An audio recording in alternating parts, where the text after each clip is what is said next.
Very good evening, friends. This is Shishruta here from Mahava Readers and Writers Club. So today we are going to discuss on Ramayana footprints in Southeast Asian culture and heritage, written by Anita Bose, and we have with us very eminent Sudeshna Roy. She is the moderator. She is going to talk about the book, and she will be in conversation with Anita Di. And without wasting any time, Sudeshna Di, I would request you to take on with the session, and over to you. Thank you so much. Thank you, Shushrut. Thank you very much. And welcome, Anita. It's a pleasure meeting you now after going through the book. বইটা আমার খুব ভালো লেগেছে, ভীষণ informative. Definitely অনেক কিছু জানতে পেরেছি, ডিফারেন্সেস যেগুলো হয়তো আমাদের দেশেও এই ধরনের বিভিন্ন জায়গায় differences থাকে। So before we go into the actual book আর কি নিয়ে এটা লেখা, তার আগে আমি একটু সবার জ্ঞাতার্থে একটু অনিতাকে ইন্ট্রোডিউস করি। অনিতা আমার থেকে অনেক ছোট, তাই ওকে অনিতাই বলছি। অনিতা বোস, উনি একাধারে লেখিকা, গবেষক, এডুকেশনিস্ট, যিনি ইন্ডোলজি নিয়ে পড়াশোনা করেছেন, আর্টিস্ট এবং কালচারাল হেরিটেজ নিয়েও তার অগাধ একটা পাণ্ডিত্য রয়েছে। She is affiliated with several institutions, কয়েকটার নাম বলছি: Chulalongkorn University, IIT Kharagpur, Philippines University of Diliman, IGNCA, Delhi, Siam Society, Thailand, National Museum, Bangkok. She's associated with that, and possibly she is the first Bengali to be associated with that. Is that right? Yes. Not only as a Bengali, as an Indian maybe. Okay, as an Indian. And many more academic institutions.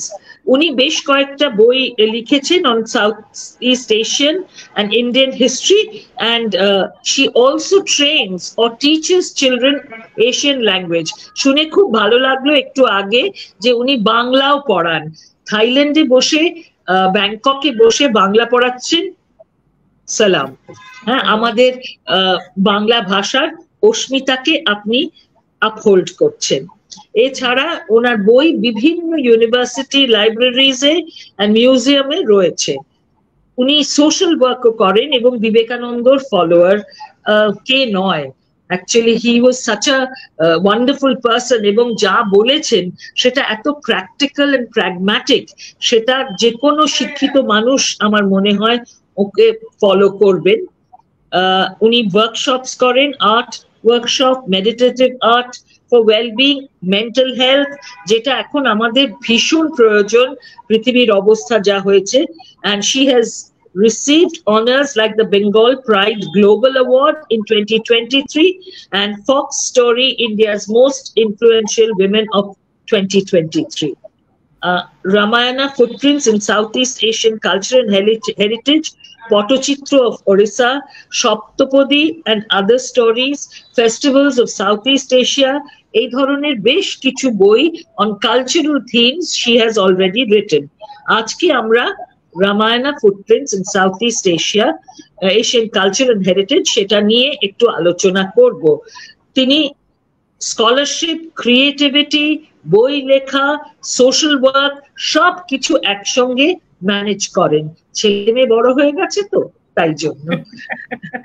আর এবারে আপনাকে আমি অনেকক্ষণ আপনার গুণগান করলাম, কারণ আপনি গুণী মানুষ। তাই আপনাকে একটু যদি আপনি বইটা সম্পর্কে বলেন যে এই বইটা Ramayana footprints in South East Asian culture and heritage, এটা কটা দেশের মধ্যে রিসার্চ করেছেন এবং কতদিন ধরে আপনি রিসার্চ করেছেন, এই ব্যাকগ্রাউন্ডটা বলে দিলে তারপর আমরা বইটা নিয়েই কথা বলবো। সবার আগে নমস্কার। আজকের এই বিশেষ দিনে আপনার মতো গুণী মানুষের সাথে কথা বলতে পারছি, আলোচনা করতে পারছি, এটা আমারও সৌভাগ্য। এবং অনেক অনেক ধন্যবাদ আহাবাকে যে তারা এমন সুন্দর একটা অনুষ্ঠান আমাদের করার সুযোগ করে দিয়েছেন, এটা একটা বড় কথা। আর আপনি যে কথাগুলো বললেন আমার সম্বন্ধে, সেগুলো আপনি বলতে পারেন আমি চেষ্টা করে যাচ্ছি যে আমাদের যে ভারতবর্ষের ঐতিহ্যগুলো, সেটা সাহিত্যের দিক থেকে হোক বা সমাজসেবার দিক থেকে হোক বা শিল্পের দিক থেকে হোক, সেগুলোকে যদি আমি আমার মতন করে, সেই রামায়ণের কথাই বলতে হয় যে কাঠবেড়ালির মতো ছোট্ট ছোট্ট করে, কাঠবেড়ালিরও তো একটা ভূমিকা ছিল তো রাম সেতু তৈরিতে, তেমনি আমি আমার মতো করে ছোট্ট ছোট্ট করে আমার পরিবারের সহায়তায়, এবং সব থেকে বড় কথা আমার স্বামী অসম্ভব আমাকে সাহায্য করেন মানসিকভাবে, এবং যেটা একটা বলে না স্ট্রেংথ দরকার হয়তো, যে এত বছর ধরে যে কাজ করে যাচ্ছি। তো সেই রকমই যখন আপনি এই বইটির কথা বলছেন যে রামায়ণ দক্ষিণ পূর্ব এশিয়ার পদচিহ্ন, আমার এই বইটি ইংরেজি এবং বাংলা দুটো ভাষাতেই আছে। তো এই বইটি যখন করার, এতে 8টি দেশের বিষয়ে কথা আছে। দক্ষিণ পূর্ব এশিয়ার 8টি দেশ, Thailand, Indonesia, Malaysia, Philippines, Laos, Cambodia, Myanmar এবং ভিয়েতনাম, এই 8টি দেশের ওপরে আমি গবেষণা কাজটা করেছি। এবং এই 8টি দেশের মধ্যে আপনি যখনই বইটা পড়ছেন তখন আপনি দেখবেন যে কিভাবে এই দেশগুলোর বিভিন্নভাবে, মানে শুধুমাত্র যে সাহিত্য দিক থেকে তা নয়, কিন্তু তার শিল্পের মধ্যে দিয়ে, তার জীবন চর্চার মধ্যে দিয়ে রামায়ণ কিভাবে এই দেশগুলোতে রয়েছে। তো এইটা আমি যখন 2014-তে এখানে এলাম, আমার হাজব্যান্ড প্রতাপ যখন এখানে ওর ট্রান্সফার হলো, যখন আমরা এলাম, তো তখন আমার প্রথম দর্শন হলো একটি রাম মূর্তির সাথে, এবং সেটি হচ্ছে ন্যাশনাল মিউজিয়াম ব্যাংককে ঢোকার প্রবেশপথে। তা আমার খুব অবাক লেগেছিল যে এত বড় একটা রামের মূর্তি এদের দেশের এতে বসানো রয়েছে, মানে দাঁড় করানো রয়েছে মিউজিয়াম, ন্যাশনাল মিউজিয়াম ব্যাংককে।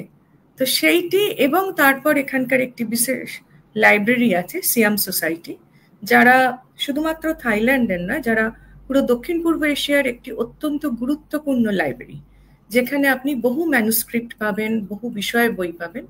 তো সেখানে যখন, মানে আমি যেখানে যাই সেখানটা জানবার জন্য তো ধরুন পড়াশোনা করাটা একটা দরকার, এবং ঘোরা, দুটোই আমাদেরকে যেটুকুনি জানার যে জায়গাগুলো, এই জায়গাগুলো থেকে।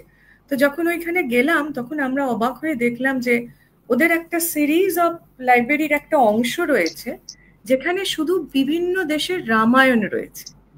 তো এবার ধরুন আমরা, মানে যারা ভারতবাসী বা পশ্চিমবঙ্গে যারা আমরা ছোটবেলা থেকে পড়াশোনা করেছি বা দেখেছি, আমরা ছোটদের রামায়ণ পড়েছি, বাল্মীকি রামায়ণ, কৃত্তিবাসী রামায়ণ, এগুলো দেখেছি। কিন্তু এর বাইরে যে পৃথিবীর অন্য দেশে আমাদের এই রামায়ণকে কেন্দ্র করে বই থাকতে পারে, আমি আগে দেখিনি বা জানতাম না। তো সেটা আমার জীবনকে বলতে পারেন একটা টার্নিং পয়েন্ট। তো তখন থেকে আমি এই বইয়ের কাজ শুরু করেছি, এবং দীর্ঘ প্রায় 2014 থেকে 2019, 5-6 বছর কাজ করার পর এই বইটি প্রকাশ পেয়েছে বিবুকস থেকে। Thank you. আপনি একেবারে সমস্ত কিছু এত গুছিয়ে বলেছেন, আপনার বইটা পড়লে বোঝা যাবে আপনি খুব গোছানো মানুষ, সবকিছু গুছিয়ে বলতে পারেন, লিখতে পারেন। এই বইটার মধ্যে যেটা আছে, যে এই আপনি একটা কথা বলেছেন, রামায়ণটা শুধু ধর্মীয় নয়, এটার সঙ্গে আমাদের শিল্প সংস্কৃতি, আমাদের ওয়ে অফ লাইফ, সবকিছুর সঙ্গে এটা জড়িত রয়েছে। এবং সেই শিল্প সংস্কৃতিটাই আবার এই প্রতিটা দেশে বিভিন্নভাবে সেটা ফুটে উঠেছে। যেরকম থাইল্যান্ডে আপনি, আমি একটু ছবিটা দেখাই তাহলে আপনি বলতে পারবেন। আমরা অবশ্য সাউথ ইস্ট এশিয়া গেলেই ব্যাংককে একরকম ট্যুরিজম হয়, আর আরেক রকম হচ্ছে যারা একটু কালচারালি ইনভলভ, তারা ভীষণভাবে ওই লেদার পাপেটস বা পাপেটস দ্বারা প্রভাবিত হয়, যেটার মধ্যে রামায়ণের এবং আমি এটাও দেখেছি, আমি সম্প্রতি গিয়ে, যে বুদ্ধিজমও ওখানে খুব স্ট্রং। তো কিন্তু এটা ভালো লাগছে যে রামায়ণটা ওখানে এতটা একটা কালচারাল ইনফ্লুয়েন্স রয়েছে। এইখানে আপনাদের সবাইকে একটু ছবি দেখাচ্ছি, দাঁড়ান আমি একটু প্লেস করি। হ্যাঁ, দেখা যাচ্ছে দিদি। দেখা যাচ্ছে তো? হ্যাঁ। আর তলায় যে প্যানেলটা রয়েছে, এটা সম্পর্কে আপনি যদি একটু বলেন। এটা বোধহয় ওই লক্ষণকে নাগ পাশে জড়িয়ে ফেলাটা, তাই তো? হ্যাঁ, রাম লক্ষণ আপনি খুব সুন্দর করে দেখালেন। প্রথম যে ছবিটি আমরা সবাই দেখলাম সেই ছবিটা হচ্ছে ব্যাংককে যে গ্র্যান্ড প্যালেস আছে, সেই গ্র্যান্ড প্যালেসের ভেতরে আমরা যখন আসি, সব থেকে দুঃখের কথা এখন আমি দেখি যে লোকজন ব্যাংককে আসেই না, মানে ব্যাংককে টাচ না করেই বেরিয়ে যায় অন্যান্য জায়গাগুলোতে। কিন্তু আমি ব্যক্তিগতভাবে আপনাদের অনুরোধ করব যে আপনারা একটু ব্যাংকককেও দেখবেন, তার কারণ না দেখলে শুধু বিচ নয় তো, এই দেশটা আমাদের ঐতিহ্যকেই ধারণ করে রেখেছে এবং প্রিজার্ভ করে রাখছে। তো এই যে প্রথম ছবিটা আপনি দেখালেন দিদি, এটি একটি পেন্টিং, সেটা হচ্ছে ব্যাংককের যে গ্র্যান্ড প্যালেস, গ্র্যান্ড প্যালেসের ভেতরে আমরা যখন যাই ও টুরিস্টরা, আমরা অতটা খেয়াল করি না, প্রায় 2 কিলোমিটার জায়গা জুড়ে পুরো রামায়ণটা আঁকা আছে, ওদের রামায়ণ। থাইল্যান্ডের রামায়ণের নাম রামাকিয়েন বা রামাকীর্তি। এটা একটু ডিফারেন্স গুলো যদি একটু বলেন রামাকিয়েন।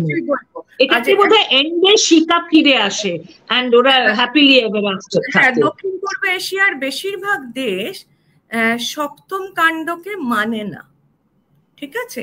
ওদের কাছে ষষ্ঠ কাণ্ডে যেখানে রামসীতা ফিরে যাচ্ছেন সেইটাই হচ্ছে ওনাদের কাছে গ্রহণযোগ্য। তার ফলে সপ্তম কাণ্ডটা সব দেশে মানে না।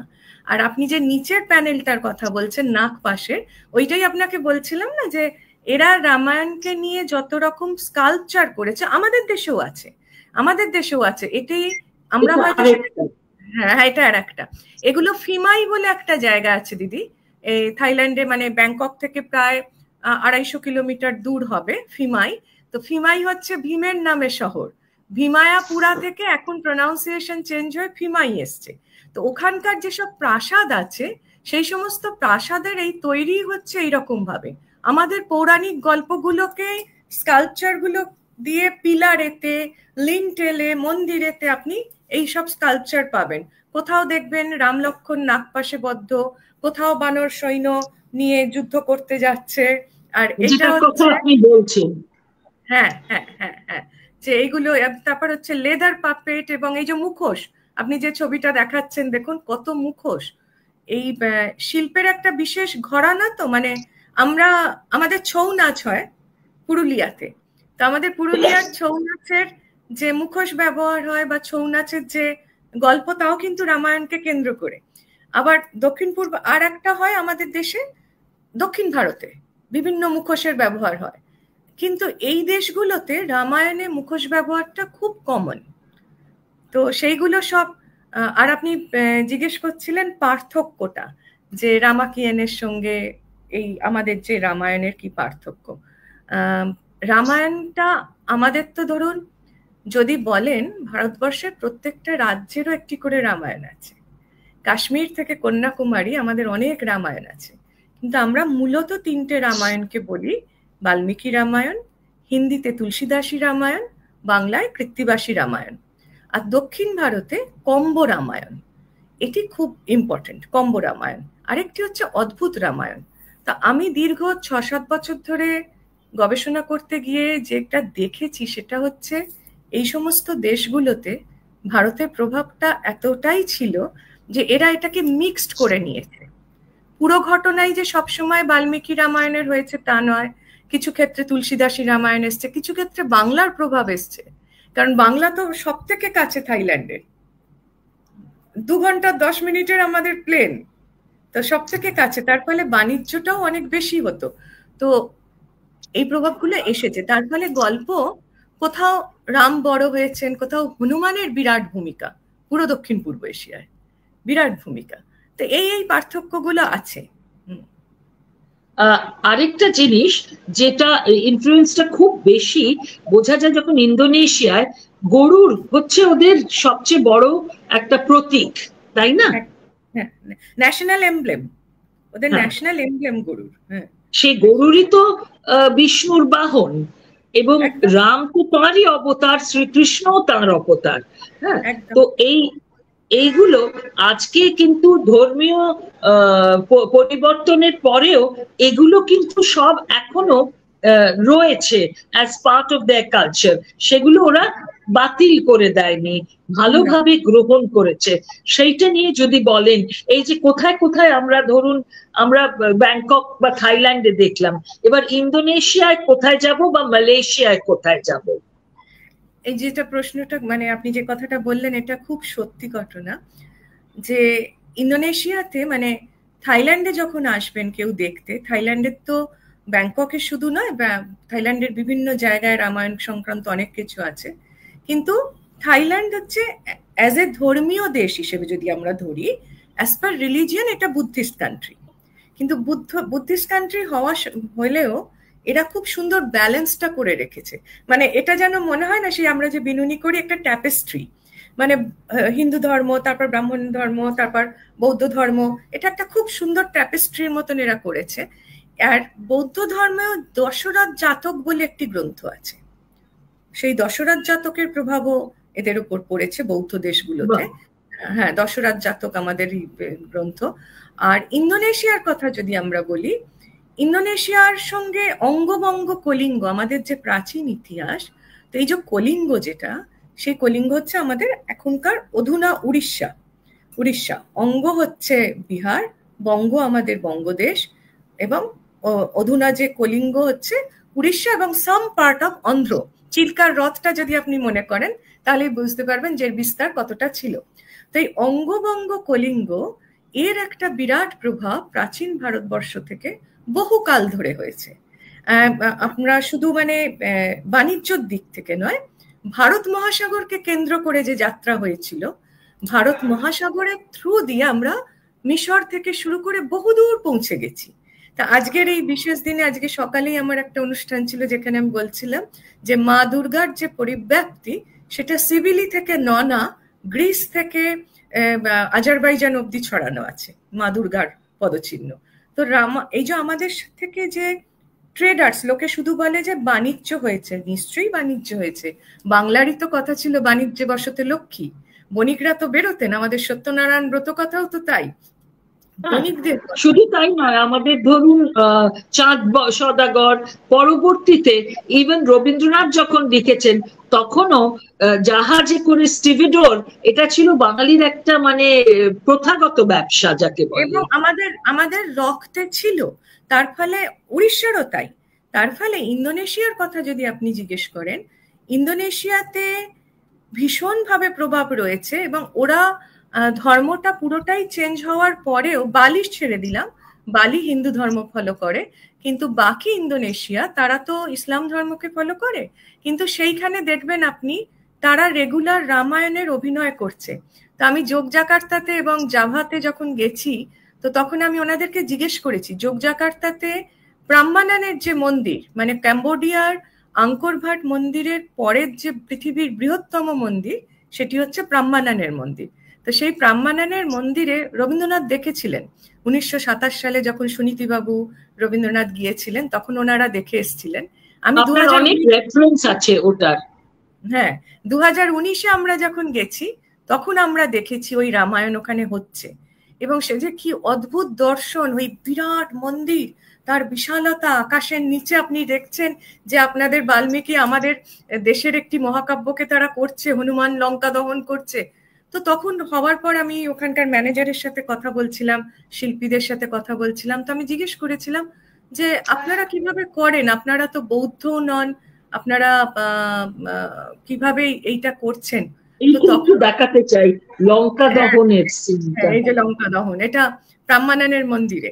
তো তখন উনি আমাকে বললেন যে অনিতা, যদি ইন্দোনেশিয়া থেকে রামায়ণকে সরিয়ে নেওয়া হয় তাহলে আমাদের আইডেন্টিটি থাকবে না। ভাবুন কত বড় কথা, যে রামায়ণা ইজ আওয়ার আইডেন্টিটি।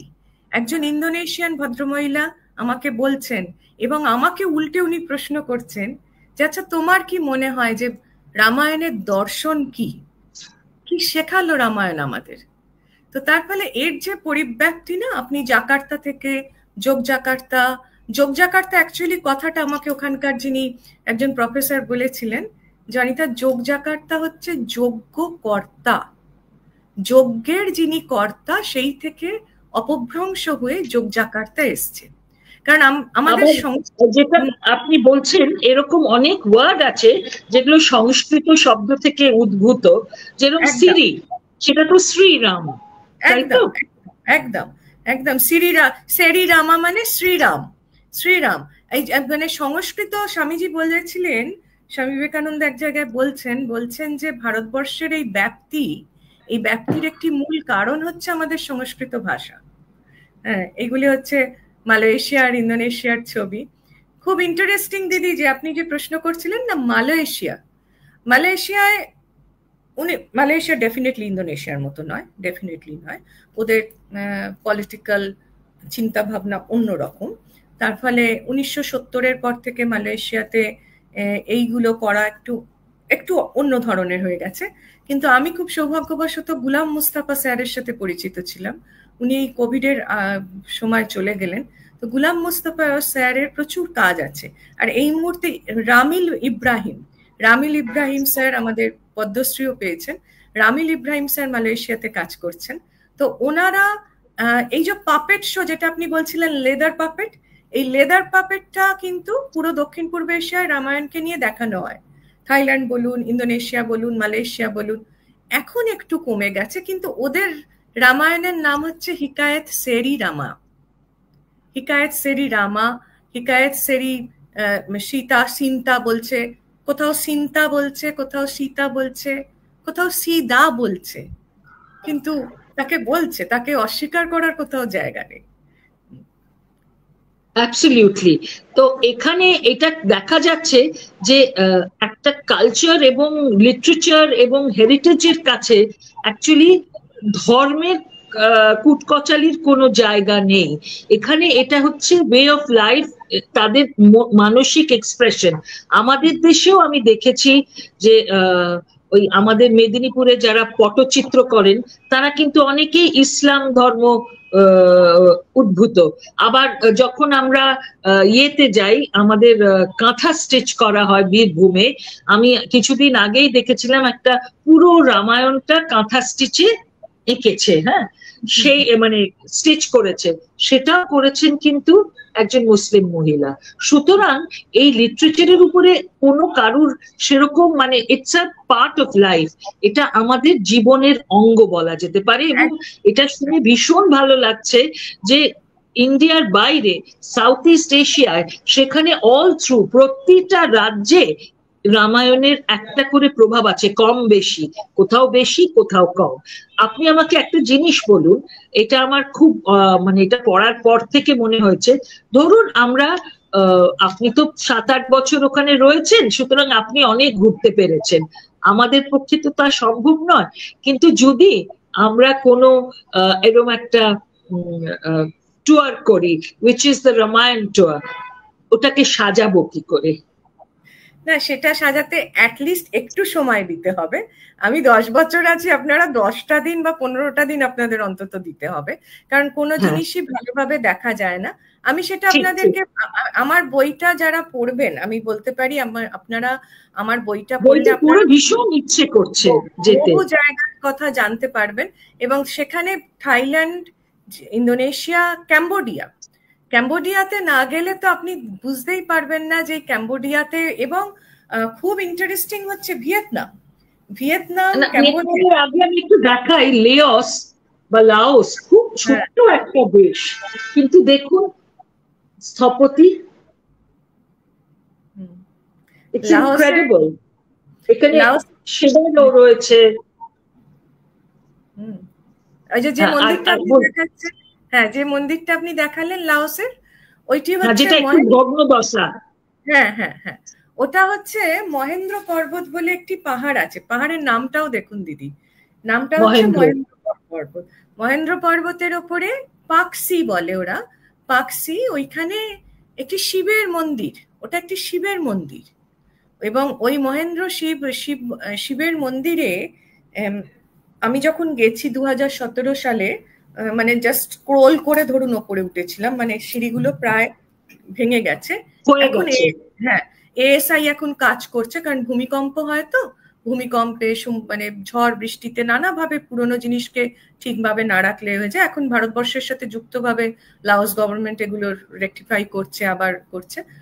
আসল ব্যাপারটা হচ্ছে ধর্মের তো কুটকাচালি হয় না, হয় রাজনীতি, বা আমাদের মন থেকে আমরা যখন সেটাকে অন্যভাবে ব্যবহার করি।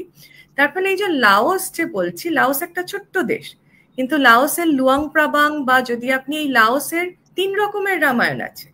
একটি হচ্ছে গব্যধরাবি, একটা হচ্ছে ফ্রালাক ফ্রালাম। এই ফ্রালাক, ফ্রা মানে হচ্ছে হাই পজিশন, ফ্রা কথাটা গুরু অর্থে ব্যবহার হয়, মানে উঁচু পজিশনের কাউকে বোঝাতে গেলে। তো ওদের রামায়ণের নাম ফ্রালাক ফ্রালাম। আর আপনি যে মন্দিরটার ছবি দেখালেন, ওদের ওখানে কুরুক্ষেত্র উৎসব হয়। ভাবুন, কুরুক্ষেত্র উৎসব, কুরুক্ষেত্র উৎসব। বাহ! কুরুক্ষেত্র উৎসবে ওখানে রামায়ণ অভিনয় করা হয়। তো এবং ওইখানে আমার বইতে দেখবেন একটা হোটেলের ছবি রয়েছে, ওটি আগে পাকসির রাজপ্রাসাদ ছিল। সেই হোটেলের পুরো সিলিংটা রামায়ণ দিয়ে আঁকা। তো মানে আমি একেবারে স্তম্ভিত যখন আমাকে ম্যানেজার বলছেন যে আপনি একবার ওপরে গিয়ে দেখে আসুন, আপনি ভারত থেকে এসছেন, মানে আমি ভারতীয় পোশাক পরেছিলাম বলে। তাহলে হ্যাঁ, বলছে আপনি দেখে আসুন, আপনার ভালো লাগবে। পুরো সিলিংটা রামায়ণ দিয়ে আঁকা। হ্যাঁ, এই ছবিটা, এই ছবিটা, হ্যাঁ এই ছবিটা, নিচের এই ছবিটা, হ্যাঁ হ্যাঁ হ্যাঁ ওইটা। এবং একদম এইটা, একদম। তো পুরো হোটেলের মাথার যে সিলিংটা, তো তখন না একটা খুব অদ্ভুত ফিলিংস হচ্ছিল যে ভারতবর্ষ থেকে এত দূরে একটা ছোট্ট দেশে দাঁড়িয়ে আছি, অর্ধেক ভারতীয় হয়তো নামই জানে না লাওসের, তাদের সেখানে মহেন্দ্র পর্বত রয়েছে, শিবের মন্দির রয়েছে, তাদের রাজপ্রাসাদের সিলিং গুলো রামায়ণ দিয়ে আঁকা রয়েছে, আর আমরা কিচ্ছু জানতে পারলাম না। আমাদের না পড়াশোনার মধ্যে আমরা জানতে পারলাম না, আমাদের ইতিহাস চর্চায় কেউ আমাদের জানালো। আঙ্কর ভাট আমরা জানি, এছাড়া ইতিহাসে কিছুই সেরকম পড়ানো হয় না। আমাদের পাঠ্যতে সেগুলো নেই, আমাদের আলোচনা তো হ্যাঁ ডেফিনেটলি একাডেমিক্সরা বলবেন তারা জানেন, নিশ্চয়ই জানেন, কিন্তু সাধারণ মানুষ ছোট থেকে যদি আমরা এগুলো জানি। আজকেই আমাকে একজন বললেন যে আমার অনুষ্ঠানটা দেখে ভিয়েতনামের ওপরে, তিনি বলেছেন যে আমরা দীর্ঘ বহু বছর ভিয়েতনামের কাজ করেছি, কিন্তু কোনোদিন জানতেই পারিনি যে ভিয়েতনামের দুর্গা ছিল। তাহলে দয়া করে যদি উনি আমার বইটা পড়েন তাহলে দেখবেন ভিয়েতনামের রামায়ণের কি প্রভাব। তার ফলে এগুলো তো আমরা কখনো জানলাম না দিদি, তার ফলে আমাদের মনের মধ্যেও বোঝার ভুলটা রয়ে গেল বোধহয়। তো সেই জন্যই আমার এই বইটি, কম্বোডিয়ার একটা ছবি দেখাতে হবে, এই যে কম্বোডিয়ার, হ্যাঁ অসাধারণ যুদ্ধের ছবি, পাথরে খোদাই করা। এটা আমাদের কোনারক বা আমাদের দক্ষিণী মন্দিরগুলোর কথা মনে করিয়ে দেয়। একদম মহাবালিপুরম, মামাল্লিপুরম, মানে অসংখ্য স্কাল্পচার। ক্যাম্বোডিয়ার আঙ্কর ভাট মন্দিরের ভেতরের একটি পুরো দেওয়াল কত মিটার বলবো, মানে অনেকটা বড় অংশ জুড়ে তো আছেই।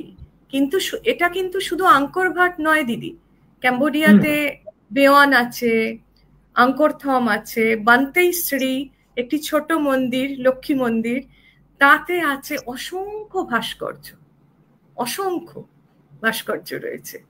এবং প্রত্যেকটা দেশের এই আপনি যেটা প্রথমে বলছিলেন না যে পারফরমেন্স, রামায়ণকে কেন্দ্র করে বিভিন্ন নৃত্য নাট্য, মানে আমরা যেটাকে রামলীলা বলি বা বাংলায় যেটাকে রামযাত্রা বলা হতো, তো সেই রামযাত্রা এদের প্রত্যেকটা দেশের আছে। এবং গভর্নমেন্টের নিয়ম হচ্ছে, স্পেশালি থাইল্যান্ডে তো মানে আপনি অবাক হয়ে যাবেন, রয়্যাল ফ্যামিলির নির্দেশে থাইল্যান্ডে প্রতি বছর রয়্যাল খন বলা হয়, মানে রয়্যাল রামলীলা। এবং যখন টিকিটটা খোলে, মানে অনলাইনে টিকিট বুকিং এর জন্য যেদিন খোলে সেই দিনই সব বুক হয়ে যায়। মানে আমি 5 বছর না পেয়ে 6 বছরে আমি টিকিট পেয়েছিলাম। সেটা কি সোর্সে না স্ট্রেট না, সেটা আমি একবার নিজে পেয়েছি, আর একবার ওনারা আমায় ইনভাইট করেছিলেন। সেটা তো ইনভাইট, সেটা আলাদা। আচ্ছা, এই যে রামকিয়েন, ওদের প্রত্যেকটি রাজারই নাম এটা হয়, মানে দ্যাট ইজ দেয়ার টাইটেল, এটাও কি ওই রামায়ণ থেকেই তো? হ্যাঁ, ওনারা রাম নামে ওথ নেন, শপথ নেন। মানে ধরুন এখন যিনি প্রেজেন্ট কিং রয়েছেন থাইল্যান্ডে, তিনি রাজা রাম দশম, রামা 10। তো ওনার যিনি বাবা ছিলেন, যিনি সারা পৃথিবীতে বিখ্যাত, কিং রামা 9, কিং রামা 9-এর নাম ছিলেন ভূমিবল অতুল্য তেজা। এনারা রামের নামে শপথ নিয়ে বসেন। এনাদের যে symbol of the dynasty the present dynasty of the Thailand, it's the Chokri dynasty. তো চক্র হচ্ছে ওনাদের সিম্বল, বিষ্ণুর চক্র। বিষ্ণুর চক্র। আর আমি দেখলাম আপনার বইতে রয়েছে শঙ্খ, পদ্ম, চক্র, এগুলোর সবকটারই একটা সিগনিফিকেন্স আছে এদের জীবনে, কালচারে, স্কাল্পচারে, পেইন্টিং এ, সবেতেই। আচ্ছা, এখানে কি আলপনার মতন কিছু করা হয় বা মিউরালস কিছু আছে? মানে এই যে প্রতীক চিহ্ন, রামায়ণ, হ্যাঁ না হ্যাঁ, রামায়ণকে নিয়ে আঁকা আছে প্রচুর। এবার প্রচুর আঁকা, মানে আপনি অনেক রকমের, এখানে মোকা বলে একটি গ্যালারি আছে, মিউজিয়াম অফ কন্টেম্পোরারি আর্ট। মোকা যিনি তৈরি করেছেন, তিনি সামহাউ ওনাকে আমার বইটি কেউ গিফট করেছিলেন, মানে আমি তখনও জানতাম না যে উনি আমার বই দেখেছেন।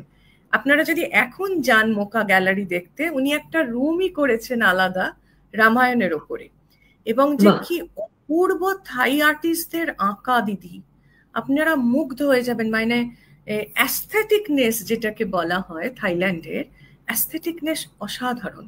যে কোনো কাজ ওরা যখন সৃষ্টি করে, ওই যে আপনি যেটা বললেন না যে ওই রামায়ণকে কেন্দ্র করে কোনো আলপনার মতো, আলপনা ওরকম ভাবে মাটিতে যে আলপনা আমরা দিই সেখানে ওরকম ভাবে দেওয়া হয় না, কিন্তু হনুমানজির যে ছবি বা রামের যে ছবি, সেই দিয়ে বহু মোটিভ আছে।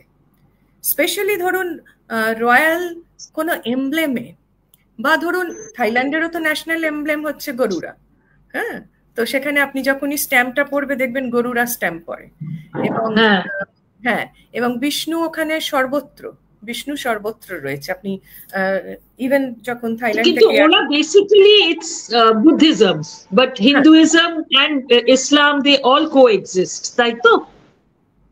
হ্যাঁ, সবাই coexist, but the percentage of the হিন্দুইজমের যে ধারণা, মানে আপনি যদি বলেন একটা বাড়ি তৈরি করতে গেলে যে ভিত করতে হয়, তো সেই ভিতটা তৈরি হয়েছে আমাদের ভারতবর্ষের এই সনাতন যে ঐতিহ্য সেইটার উপরে। সেখানে ব্রাহ্মণিজম আছে, আপনি এলে অবাক হয়ে যাবেন, আপনি যখন আসবেন আমি আপনাকে দেখাবো যে একদম হার্ট অফ দ্য ব্যাংকক সেইখানে একটি মন্দির আছে, সেটাকে দেবস্থান বলা হয়। সেই দেবস্থান হচ্ছে ব্রাহ্মণদের মন্দির, থাই ব্রাহ্মণ, তাদের মন্দির, এবং সেখানকার আরাধ্য দেবতা হচ্ছেন নটরাজ শিব, গণেশ, মা পার্বতী এবং উমা এবং বিষ্ণু। এবং সেখানকার মন্দিরের কোনো পুজো হলে বড়, যেমন ধরুন এই যে রাজা যখন অভিষেক হচ্ছে, রামের নামে শপথ নিয়ে অভিষেক হচ্ছে, তখন ভারতবর্ষের 5টি নদীর জল আসে অভিষেকের জন্য। ওই মন্দিরে ব্রাহ্মণরা গিয়ে তাকে স্নান করাবেন, থাইল্যান্ডের নদীর জল, ভারতবর্ষের 5টি মানে সব থেকে অসপিশিয়াস নদীর জল, এবং দক্ষিণ ভারতীয় ব্রাহ্মণরা কিছু গিফট এবং কিছু উপাচার পাঠান, তবে গিয়ে রাজার অভিষেক হয়। মানে খুব ইন্টারেস্টিং, খুব ইন্টারেস্টিং ব্যাপার আর কি। একটা জিনিস আরেকটা জিজ্ঞেস করার, যে এই যে নাচটা, মানে যেটা আপনার পাপেট শো, তার সঙ্গে the music, what is that like? সেটা কিরকম, মানে ওটা কি ক্লাসিক্যাল মিউজিক না ওটা ফোক, কিরকম ধরনের মিউজিক? এটাকে বলতে পারা যায় যেটা একদম ট্র্যাডিশনাল। এখানে কোনো রকম প্রাচ্য বা পাশ্চাত্যের ভাব না হয়ে এখানকার মিউজিকটা হচ্ছে, আপনি যদি ইন্দোনেশিয়া বা থাইল্যান্ডে আসেন, এরা এক ধরনের জল তরঙ্গকে ইউজ করে, এক ধরনের জল তরঙ্গ বাজানো হয়। আর একটা হচ্ছে আমাদের যে বীণা, আমাদের যে সেতার বা বীণা যেটা মা সরস্বতী, সেটাকে যদি স্লো মোশন করে দেয়া হয় বা একটু টিংলিং যে আওয়াজটা যদি করে দেয়া হয়, ওটা একটা মিক্সড, এবং তার সঙ্গে বিভিন্ন চাইনিজ মিউজিকের মধ্যে, মানে একটা ওই টিংলিং যে আওয়াজটা, কারণ এই দেশ ন্যারেশন হয় কি এটার সঙ্গে, মিউজিকের সঙ্গে গান হয় বা ন্যারেশন কি হয়? ন্যারেশন হয়, ন্যারেশন হবে, এবং সেই ন্যারেশনটা ভীষণভাবে ডিপেন্ড করবে আপনার ভোকাল এর ওপরে, মানে up and down, voice up and down অনেকটা তার উপরে নির্ভর করে। আর চাইনিজ যেটা বললেন, হ্যাঁ ডেফিনেটলি আমাকে এটা বলতেই হবে যে যেহেতু পৃথিবীর দুটো প্রাচীনতম সভ্যতা, একটি ভারতবর্ষ একটি চায়না। তো তার ফলে দুটো দেশেরই প্রভাব এই সমস্ত দেশগুলোর ওপর আছে। এই মিউজিকের প্রভাবটা আপনি যেটা বললেন সেটাতে চায়নার প্রভাব আছে, এবং তার সঙ্গে আবার বিভিন্ন ঢোল আছে এদের, ভীষণ সুন্দর, হ্যাঁ মানে ভীষণ সুন্দর সুন্দর ঢোল, যেটা আমরা একদম ঢাক ঢোল বলি আর কি, সেই ধরনের ঢোল আছে।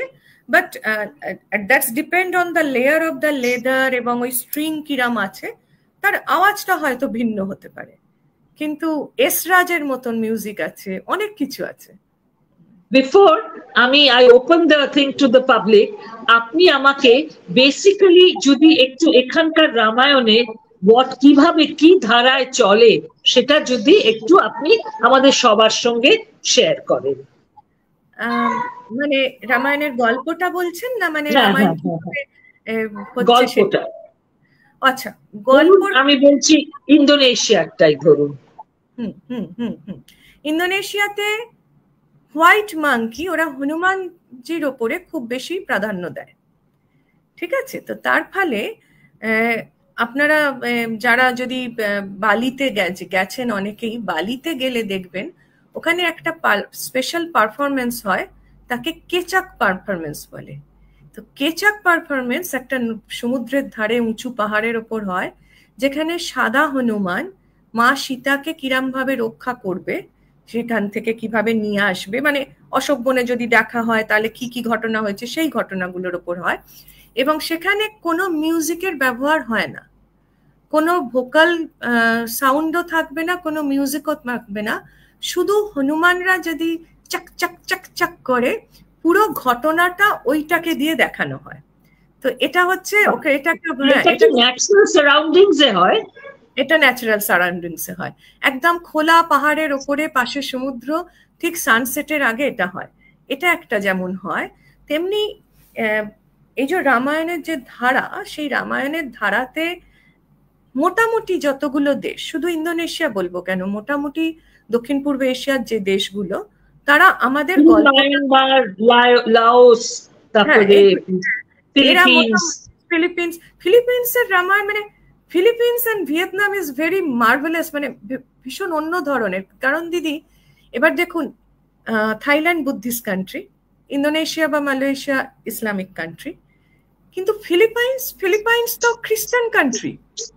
তা আমি অবাক হয়ে গেছিলাম 2019 সালে যখন আমি ওদেরকে, 2016তে যখন আমি দেখলাম থাইল্যান্ডে প্রায় প্রতি বছর আপনার রামায়ণ ফেস্টিভ্যাল হয়, 2-3 বছর ছাড়া ছাড়া। তো সেখানে 11-12টা দেশ আসে রামায়ণ অভিনয় করতে। আমি অবাক হয়ে দেখছি যে ফিলিপাইন্সের প্রোগ্রাম রয়েছে। আমার বাবা ছিলেন সেলার, নাবিক, তো বাবার কাছ থেকে ছোটবেলা থেকে আমি ফিলিপাইন্স সম্বন্ধে অনেক কিছু জেনেছি, কিন্তু কখনো শুনিনি যে ফিলিপাইন্স রামায়ণ বলে কিছু আছে। তো আমি খুব মানে কিউরিওসিটি আমার এত বেড়ে গেছিল যে আমি ওদের রামায়ণটা দেখতে গেছিলাম। রামায়ণের কি অসাধারণ মানে প্রকাশ, যে ফিলিপিনো প্রকাশ। এবং পরে আমি জানতে পারি, আপনি দেখবেন আমার বইতেও আছে, ফিলিপাইন্সের প্রায় 3 রকমের রামায়ণ আছে। একটি হচ্ছে লিখিত রামায়ণ, মহারাদিয়া লাবণা, আর হচ্ছে ওদের যখন ওরা ধান কাটে ইফুগাওতে, তখন ওরা একটা গান করে, তো সেই গানটা হচ্ছে রামায়ণ আর মহাভারতের শ্লোক মিশিয়ে। তো ওখানকার যিনি সব থেকে বড় লিঙ্গুইস্টিক, উনি এইটা আবিষ্কার করেন, যাচ্ছে ওরা কি গায়, উনি দীর্ঘদিন ওখানে থেকে ওটা করেন। আর একটা হচ্ছে আমরা যারা নর্থ ইস্টে ওই যে বাঁশ সে করে না, ওই যে বাঁশগুলোকে ডিঙিয়ে ডিঙিয়ে ফেলে, তো ওটা ওদের হচ্ছে, ওটা হচ্ছে আর একটা রামায়ণের গল্প সিঙ্কিল। তো সিঙ্কিল হচ্ছে সীতা সব অবস্টাকেল গুলোকে পার করে করে যাচ্ছে, তো এটা হচ্ছে ওদের ডান্স ফরম্যাটে হয়। তো যখন আমি দেখছি যে সারা পৃথিবী মানে দক্ষিণ পূর্ব এশিয়ার এতগুলো দেশ, এরা রামায়ণের মূল গল্পতে কোথাও হাত দেয়নি। মূল গল্প ঠিক আছে, সীতাকে কেউ স্পর্শ করেনি, সীতা ঠিক যেরাম ভাবে বাল্মীকি রেখেছিলেন বা আমাদের কৃত্তিবাস রেখেছেন সেরকম আছে। চেঞ্জ কোথায় হয়েছে? চেঞ্জ হয়েছে কোনো দেশে, মালয়েশিয়াতে লক্ষণ বেশি বীর, আবার ইন্দোনেশিয়াতে হনুমান খুব বীর, থাইল্যান্ডে রাম খুব বিষ্ণুর একদম অবতার, রাম ইজ ভেরি রেসপেক্টেড, মানে রেসপেক্টেবল তো সব জায়গাতে, কিন্তু এক একটা দেশ তার সাথে যেটা হয়েছে লোকাল স্টোরি ঢুকে গেছে। ধরুন লাওস, ক্যাম্বোডিয়া বা এগুলোতে তো আমাদের তো প্রত্যেকেরই কিছু না কিছু লোকালাইজেশন থাকে, আপনার পাড়ার একটা গল্প, আমার পাড়ার একটা গল্প। এবার আমি যখন একটা বড় করে কিছু করছি, আমার সেই গল্পটা আমি ঢুকিয়ে দিচ্ছি। তো এইগুলো হয়েছে, কিন্তু মূল জায়গায় আপনি লিখেছেন যে সীতার জন্মটা হবার পর তাকে ফেলে দেয়। সীতার জন্ম হয় বোধহয় রাবণের মন্দোদরি, হ্যাঁ, এবং তিনি ফেলে দেন, তাকেই জনক রাজা তুলে নিয়ে যায়। হ্যাঁ হ্যাঁ হ্যাঁ হ্যাঁ, এইটা একটা গল্প যেটা সাউন্ডেড ভেরি ডিফারেন্ট অ্যান্ড কারণ ওকে তো আমরা মাটি থেকেই পেয়েছি সীতাকে। আর আরেকটা যেটা আমার ভালো লেগেছিল যে ওই সুগ্রীব, হনুমান, এদের যুদ্ধ এবং এদের জীবনটা, মানে how they have been put forth বিভিন্ন জায়গায়। হ্যাঁ, অ্যাকচুয়ালি দিদি এই যে সীতা মন্দোদরির কন্যা ছিলেন, এই গল্পটা অ্যাকচুয়ালি আমাদের অদ্ভুত রামায়ণে আছে। আমাদের ভারতবর্ষের যে অদ্ভুত রামায়ণ, সেই অদ্ভুত রামায়ণে কিছু কিছু খুব ঘটনা অন্যরকম আছে, যেটা আমরা প্রচলিত রামায়ণে পাই না। এবার ধরুন, আমি সবসময় এই জিনিসটা বলি, প্রথম হচ্ছে রামায়ণ কত বছরের পুরনো সে নিয়ে কথা বলার যোগ্যতাই আমার নেই, কারণ আমি ডেট নিয়ে কাজ করি না। কিন্তু আমি এইটুকু অন্তত জানি যে আমাদের এই প্রাচীন সভ্যতাগুলো এতটাই প্রাচীন, সুতরাং এটা কবে হয়েছে কেউ আমরা জানি না। এবার ধরুন আপনি থাকতে থাকতেই আপনার একটা গল্প সুদেশনাদি এইটা করেছেন, সেটা 10 মুখ ঘুরতে ঘুরতে যেখানে দাঁড়াবে, তো সেটার সঙ্গে মানুষ নিজের ভাবনাকে মিশিয়ে দেয়। এটা মানে আপনি সবাই জানি যে আমার যে জিনিসটা আপনি কথাটা বললেন, সেটাই 10 জন ঘুরে এসে যখন আপনার কাছে আসবেন দেখবেন কতটা কত চেঞ্জ হয়ে গেছে। তো এই যে একটা দেশ পরিবর্তন হয়ে যাচ্ছে, আমাদের দেশের ঘটনা বাইরে যাচ্ছে, তাতে লোকালাইজেশন হয়ে গিয়ে এবার সীতার গল্পই বলুন বা সুগ্রীব এবং বালির যে যুদ্ধের কথা আপনি বলছেন, এই সমস্ত ঘটনাগুলো আছে। এবার এক একটা দেশে এক এক রকম ভাবে তাকে প্রকাশ করেছে, কিন্তু ঘটনাগুলোকে তারা নিয়েছে। আমরা তো অনেককেই পেয়েছি আমাদের সঙ্গে। আমি সরি, আমি একটু সামহাউ নড়ে গিয়েছিলাম। Am I audible now? হ্যাঁ হ্যাঁ হ্যাঁ, শোনা যাচ্ছে দিদি, শোনা যাচ্ছে। যেটা আমি বলবো সুশ্রুতকে যে একটু টাইম দেওয়া উচিত। We have a lot of people যারা have joined in, তাদের যদি কোনো প্রশ্ন থাকে, সুশ্রুত আপনি যদি আমাদের সঙ্গে if you join. শিওর এত সুন্দর একটা ইন্টারেস্টিং কনভারসেশন হচ্ছে, আমার খালি মনে হচ্ছে শুনে যায়। আর অনেকেই তো ডেফিনেটলি এই সেশনটা লাইভ দেখছে, and we have receive lot of comments. আমি চট করে কয়েকটা পড়ে দিচ্ছি। অনিন্দিতা লিখেছে, good to hear this conversation. Antara Banerjee, she is an author herself, আমরা অন্তরাকে খুব ভালো করে চিনি। অন্তরা লিখেছে যে very well researched and beautiful conversation. Their airline is also called Garuda. That is what she has written here. Indonesia Airlines. That's right. Well, yeah. ও যখন কনভারসেশনটা হচ্ছিল সেই সময় ও লিখেছিল, এই কমেন্টটা দিয়েছিল। Doctor Julie Mehta, of course, উনি লিখেছেন, প্রথমে লিখেছেন, Sudeshna, terrific to see you, my dear friend, and so excited to hear you. I was on the board of National Museum Volunteers, Bangkok. তারপর উনি অনেকগুলো কমেন্টস দিয়েছেন, তার মধ্যে উনি লিখেছেন যে Ramil Ibrahim is a guru of Bharatanatyam in Malaysia and Singapore. আরেকটা পয়েন্ট উনি বলেছেন, excellent point of syncretism of Hindu, Muslims and Buddhists following the Ramayana tradition. Indra is a very important god. You can worship at the Erawan shrine in Bangkok. The music orchestra is called Pine Peat. If I don't know how to, PINPEAT, Pine Peat. It is a xylophone effect. That is what she has written, and waiting to hear about. মনে তখন ওই কনভারসেশনটা হয়নি, but she has written waiting to hear about Cambodian Khamar Ramayana known as Riemkar.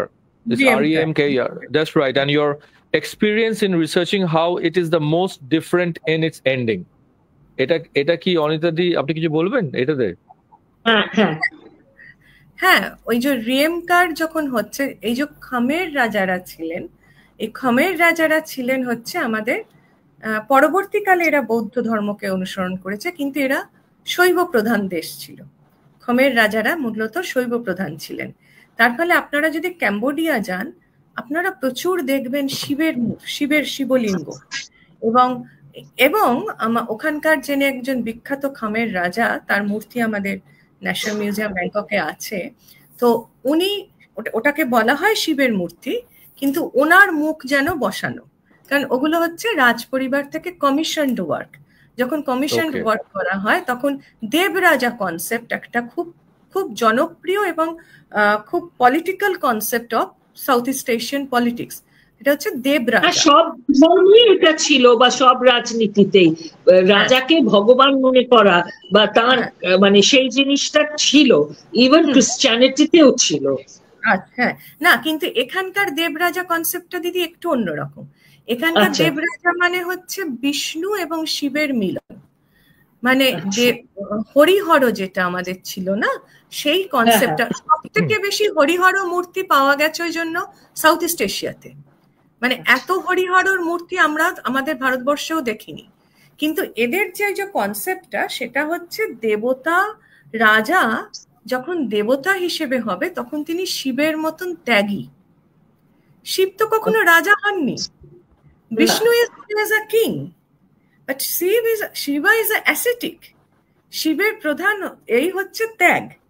কিন্তু যখন এই যে king রামা 9কে কেন এত এরা মানত, কারণ মানে উনি কোনোদিন রাজা হওয়ার পর থেকে দেশ ছেড়ে বাইরে যাননি, উনি সবটাই দেশের জন্য ডেডিকেটেড ছিলেন। তার ফলে ওনার এই ত্যাগটা হচ্ছে আপনি দেবতার মতন।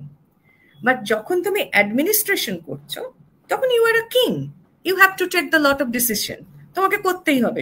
শক্ত ডিসিশন হোক, ভালো হোক, খারাপ হোক, সেটা তুমি রাজা হিসাবে করবে। তো এই দেবরাজা কনসেপ্ট খমেরদের মধ্যেও খুব বেশি প্রভাব ফেলেছিল। তো তার ফলে সেখানে যে রামায়ণ বলুন, শুধু রামায়ণ কেন বলবো, মানে টোটাল স্কাল্পচারে বলুন, টোটাল আর্কিটেকচারে বলুন, সবকিছুর মধ্যেই একটা রাজন্য ভাবটা একটু অন্যরকম ভাবে এসেছে। তো সেটা ইনফ্যাক্ট, হ্যাঁ, তো ইনফ্যাক্ট সেটা রিয়েমকার যখন আমরা দেখছি, রিয়েমকারের শেষেতে যখন সেটাকে খুব বেশি ভাবে মিলনাত্মক হচ্ছে না, কিন্তু সেখানে কতগুলো যে রাজা হিসেবে রামকে কি ডিসিশন নিতে হয়েছে, আমরা যখন সেই জাস্টিফিকেশনটা ছিল। হ্যাঁ, আমি যখন বিচার করব, ধরুন আমরা বসে আছি 2025-এ, এবার 2025-এ বসে আমি 100 বছর আগে আমার দিদা বা আপনার ঠাকুমা বা আমার পিসিমা যেটা করেছে, আপনি এখন কেউ করব কি? করব না। কিন্তু ওই সময় ওনারা কি ভুল ছিলেন না। সেই সময় যেটা করার সেটা তারা করেছেন। আপনি এই সময় যেটা করছি এটাও 100 বছর পরে আমরা পুরনো হয়ে যাব। সেই জন্য যখন রাম রাজা হিসেবে কোনো ডিসিশন নিচ্ছেন, সেটা সেই সময়ের পরিপ্রেক্ষিতে।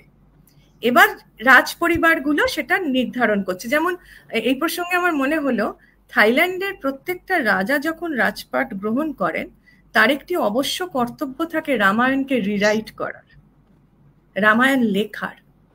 কারণ ধরুন 200 বছর আগে যে রামায়ণ লেখা হয়েছে তাতে কিছু মডিফিকেশন হয়ে নতুন রামায়ণ লেখা হয় আবার। তো এগুলো এখানে আপনি শেষ করে নিন। There is a question from Julie Mehta. She happens to be a friend of mine also. যেটা উনি বলছেন, the Global Academy, Rama's wanting to kill Sita so desperately is Cambodian Ramayana is very complex. Please address this point. দিদি আরেকবার বলুন, আমি একটু কেটে গেল। মানে সুরেশ নদী বেরিয়ে গেছে আবার, লাইনটা একটু, হ্যাঁ লাইনটায় কোথাও অসুবিধা হচ্ছে, জন্য শোনা যাচ্ছে। রাইট। আমি আরো কয়েকটা পড়ে দিচ্ছি by the time she arrives. Sukrishna উনি বলছেন কি অসাধারণ আলোচনা হচ্ছে, ভীষণ ভালো লাগছে, বইটা পড়ার ইচ্ছে রইলো। সো অফকোর্স আমি অ্যামাজন লিঙ্কটা অফকোর্স শেয়ার করে দেবো এই লাইভ সেশনটা পরে, so that people can purchase it online from Amazon. অ্যামাজনেতে আছে বইটা, বাংলা এবং ইংরেজি দুটোতেই রয়েছে। হ্যাঁ, ওই দুটো লিঙ্কে আমি শেয়ার করে দেবো সেটা, যেটা না ওখানে একটা এসে গেছিল। হ্যাঁ 5 থেকে। বাট বাইরে মানে কনভারসেশনটা এতটা ইন্টারেস্টিং হয়েছে, মানে সবকিছু ইম্পর্টেন্ট পয়েন্টস গুলো ডিসকাস করা হয়েছে। Sudeshna is this back, let me add her in 1 minute. Yes. So sorry about the technical problem. No issues. No issues. প্রশ্নটা ছিল যে কম্বোডিয়ান রামায়ণে দ্য ফ্যাক্ট দ্যাট সীতাকে মেরে ফেলার যে ইচ্ছেটা ছিল, ডেসপারেশনটা ছিল in Rama, if you could address that. That's also, আমি আবারও বলবো যে এগুলো সব লোকালাইজেশন হচ্ছে। এইখানে এই যে আপনাকে বললাম না যে রাজতন্ত্র সেখানে অনেক প্রবল, এবার রাজা হিসেবে সেই এফেক্টটা, যদি ধরুন আমি বইটা লিখছি, এবার আমি যদি এমন একটা পরিবারেতে সবসময় থাকছি যেখানে আপনাকে কেউ প্রেশার দিয়ে কিছু করাচ্ছে, খুব মারধর করছে, আপনি চোখের সামনে দেখছেন, বা আপনি একটা ব্রুটাল মতন রয়েছেন জায়গাটাতে, তখন আপনার লেখা বলুন, আপনার ছবি বলুন, আপনার যে কোনো ক্রিয়েটিভিটিতে সেই প্রভাব কিন্তু পড়বে।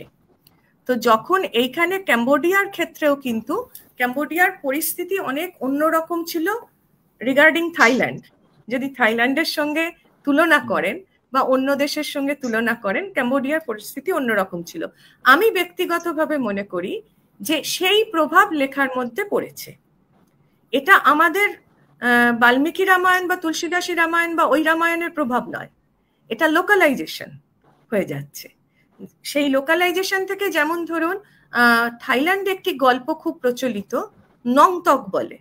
তো সেই নন্তক হচ্ছে, নন্তকের গল্প। নন্তক হচ্ছে অ্যাকচুয়ালি আমাদের ওই যে মোহিনী অট্টম নাচ হয় না,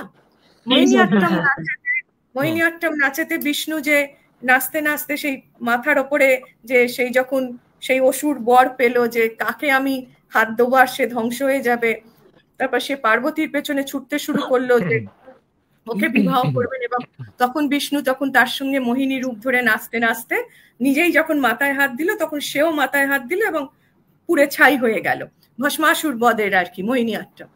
এই গল্পটা এরা এত বেশি পছন্দ করে থাইরা, তার ফলে এদের রামায়ণ আপনি যদি দেখতে যান, আপনি এদের রামায়ণে এটা একদম পাবেন, এই গল্পটা ওরা থাকবেই, ঠিক আছে।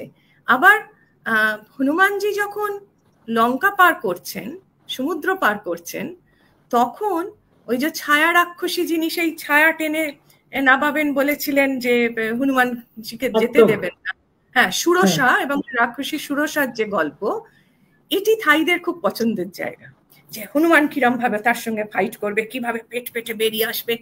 ওদের যে রয়্যাল খন হয় তাতে বিশাল বড় হনুমানজি তৈরি করা হয়, মানে বোধহয় 24-25 ফুটের বিশাল হনুমানজির চেহারা, এবং সেই পরিমাণে সুরসার চেহারা, এবং তারপর দেখাবে যে সুরসার পেট ফেটে হনুমানজি বেরিয়ে আসছেন।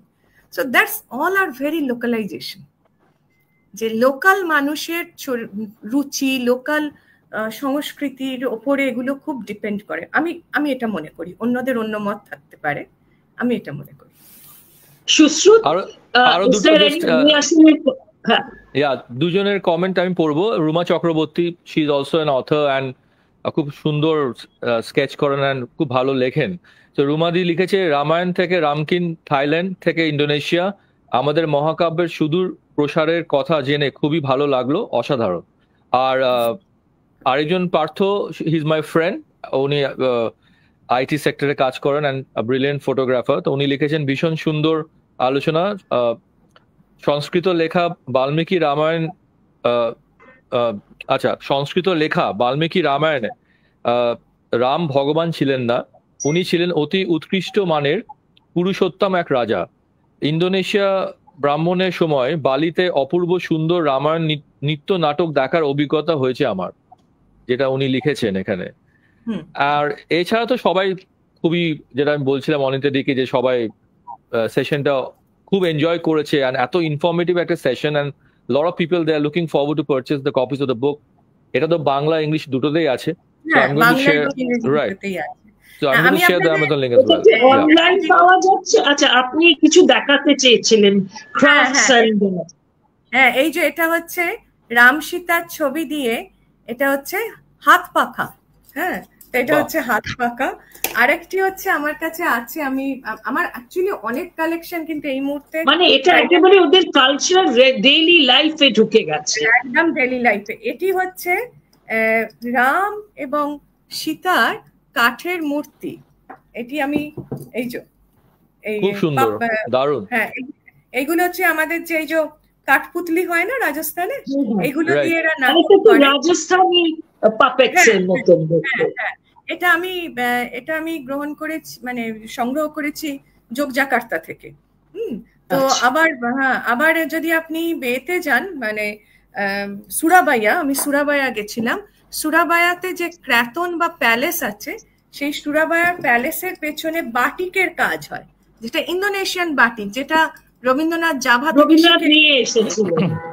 তো সেই জাপানিজ বাটিকে আমি ওদের এতে গেছি, ফ্যাক্টরিতে গেছি, সবার ওয়ার্কার শিল্পীদের সাথে কথা বলেছি।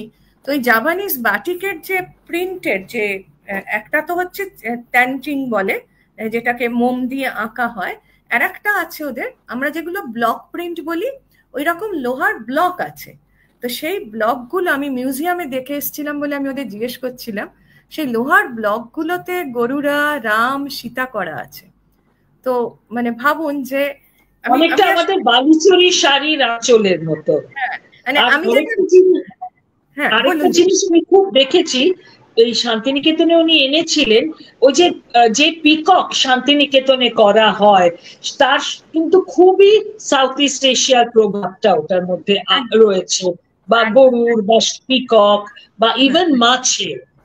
হ্যাঁ, মানে অ্যাকচুয়ালি আমি আপনাদের সবাইকেই যেটা বলতে চাই, যে বইগুলো যদি আপনারা পড়েন, আমার বাংলা বা ইংরেজি যে কোনো বইটাই যদি আপনারা রামায়ণের পড়েন, আমার মূল উদ্দেশ্য কিন্তু ছিল সেটা হচ্ছে যে আমাদের একটা মহাকাব্য, সেখানে বাল্মীকি হয়তো রামকে পুরুষোত্তম রূপে দেখিয়েছেন, তুলসীদাস হয়তো ভক্তির দিক দিয়ে বিষ্ণুর রূপ দেখিয়েছেন, সেটা অন্য কথা। কিন্তু সেই একটি মহাকাব্যকে কেন্দ্র করে পৃথিবীর এতগুলো দেশ কিভাবে তাদের নিজেদের দৈনন্দিন জীবনচর্চা থেকে শিল্প, সাহিত্য, ভাস্কর্যে রয়েছে, এইটা জানা আমাদের খুব প্রয়োজন। এই যে শ্রদ্ধা, ভগবদ গীতায় যে বলছে না, শ্রদ্ধাবান লভতে জ্ঞানম, শ্রদ্ধা দদাতু বিনয়ম। তো এই যে শ্রদ্ধা, রামায়ণ রাজনীতিরও অংশ নয়, রামায়ণ শুধুমাত্র ধর্মেরও অংশ নয়, রামায়ণ চিরকালের Bharatvarsha.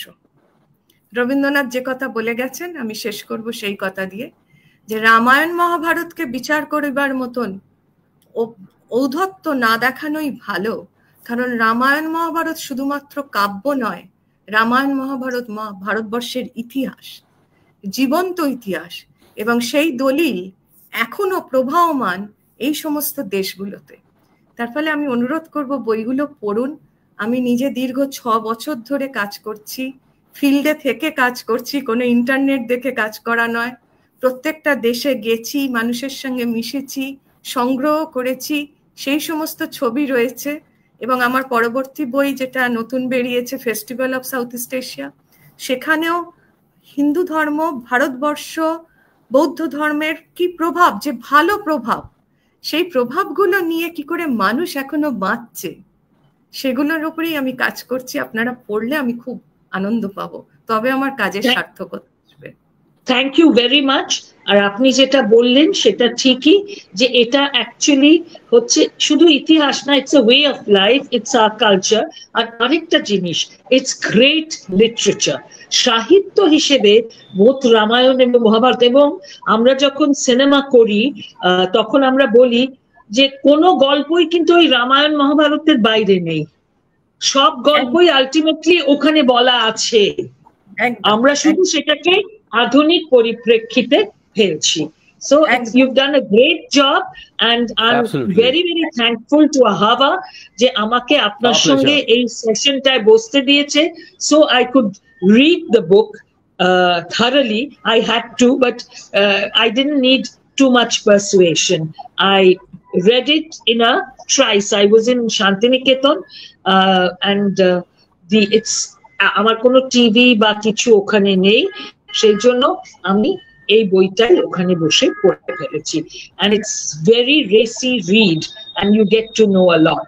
Thank you very much, Anita, and I hope we can make a trip যেটা would be a Ramayana trip to Southeast Asia.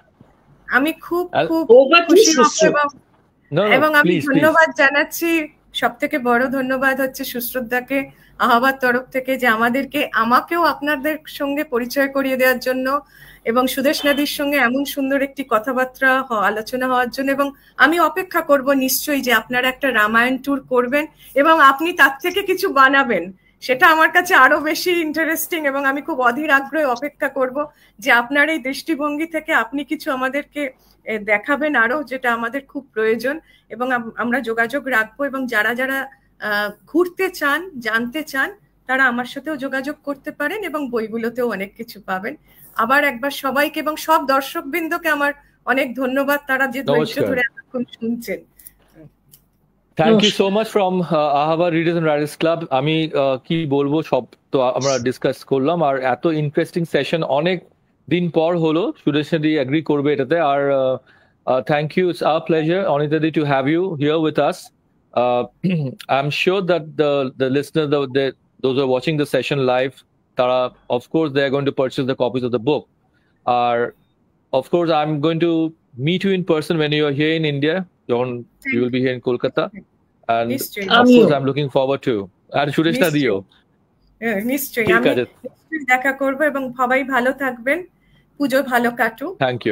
Thank you so much. অনেক অনেক শারদীয় শুভেচ্ছা মহালয়া এই শুভ লগ্নে। আজকে সকালে তর্পণ শেষ, এখন আনন্দের সময়, এখন মায়ের আগমনের জন্য ওয়েট করব।